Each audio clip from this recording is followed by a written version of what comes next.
कक्षा अष्टमी, विषय गणित, अध्याय 7, घन और घनमूल। घन और घनमूल ठोस आकृति जिसमें लंबाई, चौड़ाई और ऊंचाई द्वारा प्राप्त होती है, इस आकृति को घन कहते हैं। पर अपने को यहाँ संख्या के बारे में जानकारी करनी है। जब एक संख्या को स्वयं से ही 3 बार लेकर गुणा किया जाता है, जो गुणनफल उसका प्राप्त होता है वह उसका घन कहलाता है। ऐसे ही आगे अपन पहले वर्ग पढ़ चुके थे। वर्ग में 2 बार संख्या थी और इसमें अपने पास में 3 बार संख्या है।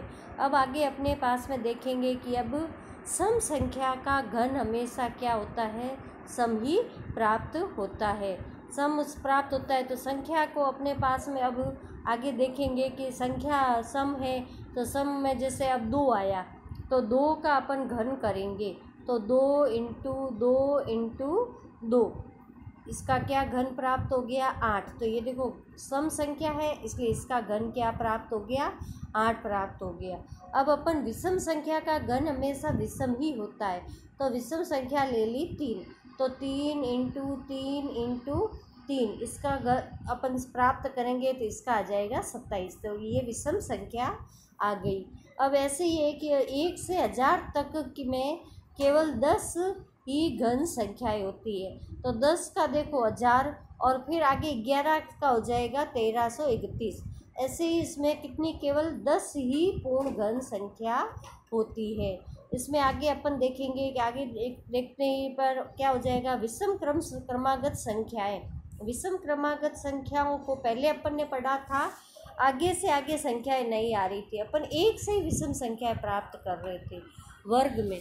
अब इसमें क्या हो जाएगा, जब विषम संख्याएं होगी घन में थोड़ा सा परिवर्तन हो जाता है। पर घन में क्या होता है, जो एक घन लिया जाता है उसमें 1 आ गया, उसके बाद वाली लगातार आगे क्रमागत विषम संख्या आ गई। अब 1 के लिए अपने पास में एक विषम संख्या आई, एक विषम संख्या आई तो 1 के लिए अपने पास में अपन देखो अब ये 1 के लिए 1 आ गई। अब इसमें अपन ने पास में 2 लेते हैं, 2 के लिए कहाँ से शुरू होती है, अब 1 आ चुकी है उसके आगे वाली विषम संख्या ही आएगी 3 और 5।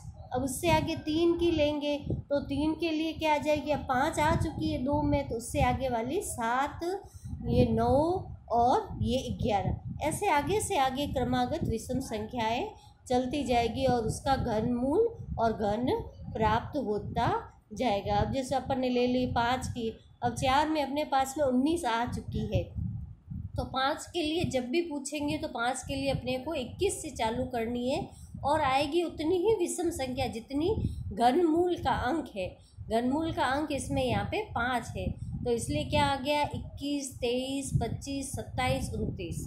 अब ये 5 के अगर मान लो 6 से 6 का पूछ ले, 6 का घनमूल का पूछ ले तो यहाँ 29 तक आई है तो वो अपने पास में 31 से चालू हो जाएगा।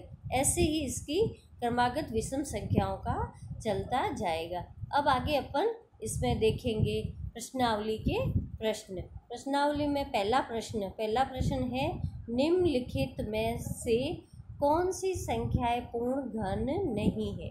अब इसमें अपने को संख्याएं बताई गई है कि घन मूल के लेने पर उसका घन प्राप्त करने के लिए घन का क्यूब बराबर जो भी होता है घन के लिए अपन क्यूब यानी घातांक में 3, तब 3 का घातांक 3 यानी 3 इंटू 3 इंटू 3 यानी इसका क्या आना चाहिए, 3 का युग्म आना चाहिए, 3 का जोड़ा आना चाहिए। अगर 3 का जोड़े प्राप्त हो जाए गुणनखंड में, अभाज्य गुणनखंड करने पर उसके 3 के गुणनखंड प्राप्त हो रहे हैं तो इसका मतलब वह अपने पास में एक पूर्ण घन है, नहीं तो नहीं है। अब 216 लिया, इसके 216 के अपने पास में अभाज्य गुणनखंड क्या प्राप्त हो गई, 2 इंटू 2 इंटू 2 इंटू 3 इंटू 3। अब देखो इसमें 3 के युग्म बन रहे हैं, इसका मतलब ये क्या हो गया 216 एक पूर्ण घन संख्या है। अब देखो ये 2 इंटू 2 ले लिया, इसका भी क्या एक युग्म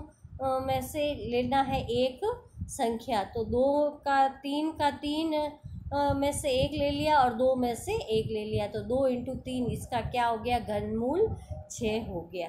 इससे ये 216 क्या है, एक पूर्ण घन संख्या है। ऐसे ही अपन आगे संख्या और लेते हैं।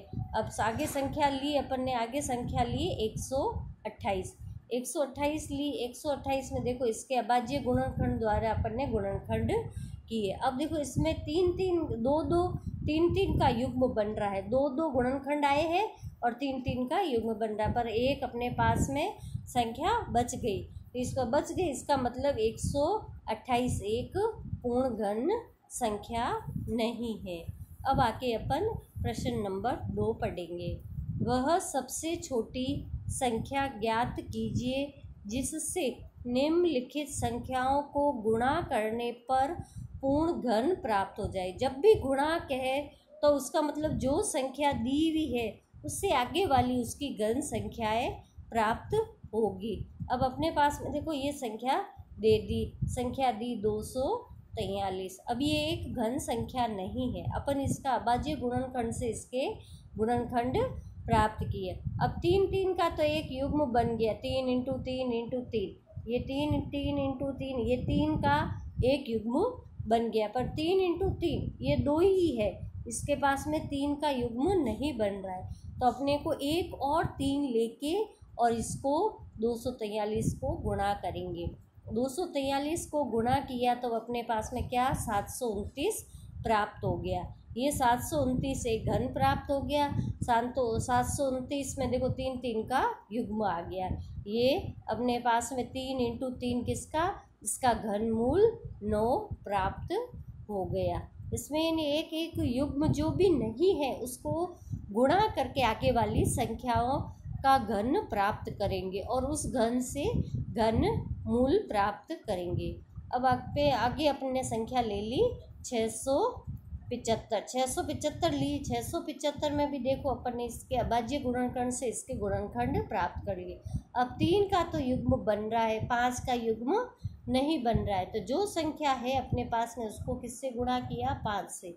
5 से गुणा करते ही 3375 अपने पास में प्राप्त हो गया। ये इसका घनमूल क्या प्राप्त हो गया, 15 प्राप्त हो गया। ऐसे ही आगे इसमें गुणा करने पर हमेशा आगे की घन संख्या और भाग का जहाँ पे भी कहे वह उसका मतलब है उसको पीछे वाली संख्या, यानी उसका भाग करके उसके पीछे वाली घन संख्या प्राप्त होगी। आगे वाले तीसरे प्रश्न में अपने को ऐसा ही पूछा है, भाग देने पर भागफल का एक पूर्ण घन प्राप्त हो जाएगा। तो अपन ने 81 लिया।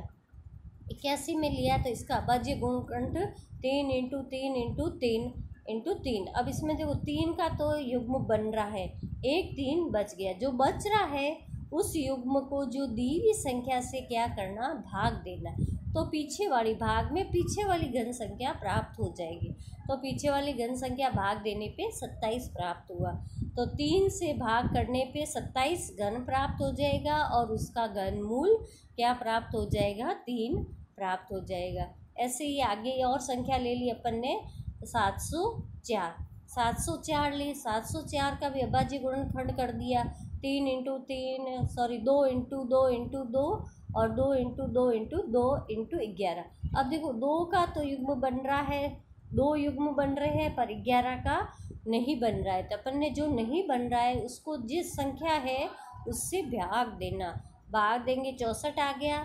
64 का घनमूल अपने पास में क्या प्राप्त हो गया, 4 प्राप्त हो गया है। ऐसे ही आगे अपन और प्रश्न, चौथा प्रश्न देखते हैं। चौथे प्रश्न में पूछा है, परिक्षित प्लास्टिसिन का एक घनाभ बनाना चाहता है। घनाभ जिसमें लंबाई, चौड़ाई और ऊंचाई और जिसकी भुजाएं 5, 2 और 5 सेमी है। एक घन बनाने के लिए ऐसे कितने घनाभों की आवश्यकता होगी। तो अब घनाभ बनाने के लिए अपने पास में घनाभ का आयतन है, आयतन के लिए क्या हो जाएगा, 5 सेमी, 2 सेमी और 5 सेमी। अब अपने पास में देखो 5 5 का तो एक युग्म में वर्ग वाला तो है पर घन वाला नहीं है। इसका मतलब 5 इंटू 5 इंटू 5, 1 5 ये हो गया। और 2 का भी अपने पास में क्या है, 2 इंटू 2 इंटू 2, ये तो 2 है पर इसमें भी 2 घट रहे हैं। जो अपने पास में इसके जोड़े युग्म घट रहे हैं, जो गुणनखंड नहीं है वो उसके गुणनखंड लेके आपने को आगे उसकी घन संख्या बनाने के लिए उससे गुणा कर देंगे। तो 2 × 5 × 5 इसका गुणा कर दिया तो इसका क्या हो जाएगा, अपने पास में 20 घनाभों की आवश्यकता होगी। इस प्रकार आगे गृह कार्य दिए जा रहे हैं, जो ये प्रश्न करवाए हैं उसी के अनुसार ये अपने को करने हैं। इसको जो पहला है पूर्ण घन संख्या वाला, दूसरा है गुणा करने वाला और तीसरा है भाग करने वाला। इसी प्रकार ये अपने को आगे ऐसे प्रश्न करने हैं। धन्यवाद।